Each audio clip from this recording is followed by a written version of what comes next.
Okay, hello everyone, and welcome back to World of Tanks Blitz.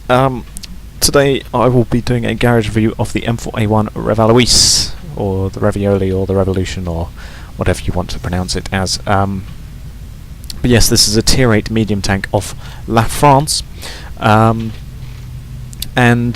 it's effectively a Sherman with a 105 gun and a modified turret, used by Israeli forces, but in this case it is in the French territory, no doubt to something that the French were doing. But even so, this is the tank as it stands. It's quite a good tank, as you will see. 37% protection, 44% firepower, 70% shot effectiveness, and 53% maneuverability. Yeah. So it has got 1485 HP with the upgraded health, which is less than the 50T, I do believe. Yep, 1590 for the 50T, and it is less than the CDC. Yes, 1485. Yes. So it doesn't have the most HP out of everything. If we look at the Panther 2, that's got, what's this got? 1540 HP. What else we got? Mediums, Type 59, 1380. Yeah, so compared to most other things, it doesn't have a lot of HP, which is it's annoying. But you do still have, well, you don't even have very good survivability because it did the Sherman. It's got 50 frontal hull, 38 side, 38 rear. The turret is not very good at all, with 63 all round at tier 5 maybe. Tier 8, not so much. It really is not very well armoured at all. You may get a lucky bounce at an extreme angle off the front of your off the front sloped hull armour, but overall anything will just go straight through it. Some HE shells from things like the Le Kampfpanzer, from something like some of the tier 9s, they've all got penetration that will be enough to push through your frontal armour. We look at the IS-6's 122, that's got 61 high explosive. That'll push through your frontal armour, no problem. It really is a very weak tank, hence why it has only got 37% protection. It really is not very well protected at all. As for manoeuvrability, it's got 33. Well, it weighs 33 tons with a 577.5 horsepower engine with various modules and crew. Has got a 48 km per hour top speed, a 49.2 degrees per second hull traverse, and a 43.81 turret traverse, which means it's not actually that bad. Obviously, compared to something like the CDC, it is not very good at all. However, it does look comparable to the 50T, which has got a slower turret traverse and a slower hull traverse, but for better top speed. And yeah, compared to something like the Panther 2, which is a decent enough medium tank, which has got about 50 degrees per second hull traverse, goes at 55, but only has a 36 degrees per second turret traverse. That does have a decent enough stance. It doesn't weigh that much if you look at some of the other mediums, and the engine power is enough to get it to be a decent enough flanking medium tank. Which is very nice to see. So you can use it as a flanking medium tank with a big alpha damage gun, which will just go, just bang onto the enemy tanks. It does have a 40-ton load limit on its suspension. Yeah, very decent turret, hull and turret traverse, which is very nice to see. The engine is a Cummins VT8-460. 15% chance of fire and impact. Yeah. Nothing too bad. The turret has got 280 meters view range, which is as well not too bad with the appropriate module installed. But as for the gun, which is what everyone wants to see, because it is a massive gun mounted on a tiny little Sherman, it's got a 6.12 rate of fire rounds per minute, which is actually better than the Russians' 122s. For example, the IS-6 has got a 4.55 with its upgraded gun, with its lower gun 5.58. The 112 Glacial has got a 4.81 rate of fire. The T-34, yeah, we're not even going to look at that. It's basically the same. For example, the KV-5 with the 107 has got a 5.75 rate of fire round per minute. yeah, the IS-2SH has got, let's have a look, 4.81. So yeah, these things, they are obviously bigger caliber, but even compared to something which has got the same sort of size, such as the Panther 2 doesn't have it anymore, which has got the same caliber gun on the KV5. Even the Tiger 2 has got a 6.41 rate of fire, which means that it has got a pretty decent enough rate of fire on this gun, the D1504L51.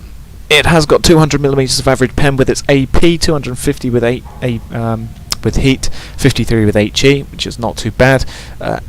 APCR is standard, as you can see, which is very nice to see.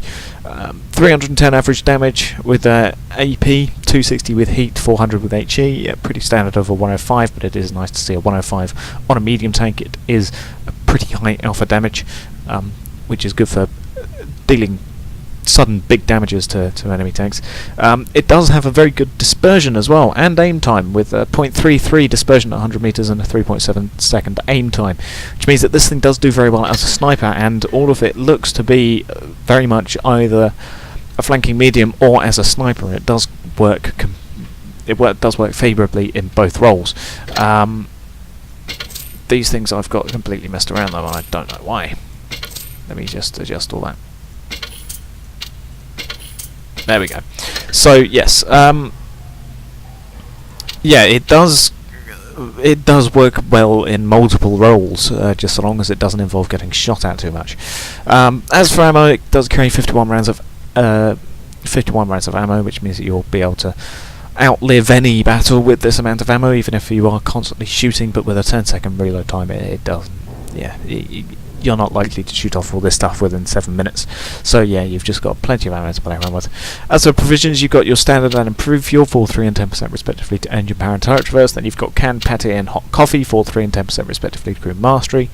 Then you've got protective kit, 15% to protect crew from injuries, 10% speed or module repair, 20% fire protection and 10% ammo and fuel tank durability.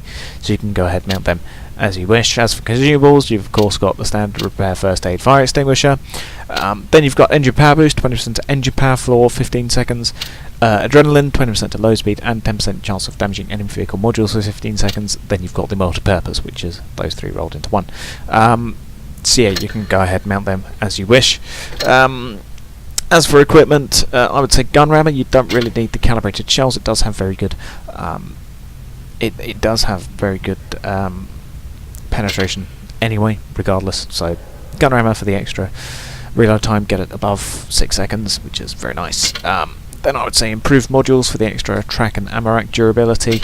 You're not likely to sort of ram anyone or anything, so wouldn't bother with any of that. So improved modules. Coated optics or camo net, it really is up to you. It works well as a sniper and as a medium, so you can either spot your own targets or you can hide from your own targets. So it is, again, personal preferences for that. Then I would say enhanced gun lane drive, get it down to just below the 4.1 seconds that you would have without this. You could have supercharged, but I would say enhanced gun lane drive, because don't forget APCR does have a higher muzzle velocity than normal standard armor piercing due to simply how pointed the end of the APCR ammo is. Then definitely improved assembly. Don't even think about adding in enhanced armor. You always want to go with improved assembly because, well, plus 4% to 50 is not going to stop a 128 from a determined Rheinmetall. So that's not going to do you anything. So definitely improved assembly to get your HP up to at least almost on par with your other tiers. Then I would say engine accelerator, just for the extra acceleration, because extra acceleration is always nice. Also, it gives you the slight buff to your traverse as well, because you don't need 51 degrees per second full traverse. 49 is good enough. So engine accelerator. Then vertical stabilizer. I would say refined gun. You don't necessarily need it. It is always nice to have a 0.3 accuracy. However, I found when I was doing the gameplay for this tank that vertical stabilizers is very useful for doing some snapshots. I was taking a bunch of snapshots, and most of them were actually hitting or getting near the target. So vertical stabilizer, I would say. Then, I mean, I would probably actually say toolbox. I suppose, but again, that is up to you. Enhanced tracks or toolbox. Enhanced tracks, if your tracks get blown off, you're dead if you don't repair it straight up. So possibly toolbox is more useful on this tank. On the very rare occasions that it is actually more useful than enhanced tracks. But then consumable delivery system or high-end consumables, that is up to you. That's whatever the hell those two things are. So overall, as we open this final box and get nothing from it, it is a very capable medium tank. I do like it. I think it has got a very good gun. It is a pretty mobile medium. Of course, the downsides is that it's pretty fragile. It doesn't have a lot of HP, nor does it have any armor whatsoever. It doesn't rely on its speed like the Centre for Disease Control here, nor does it rely on any form of armor such as the Panther II.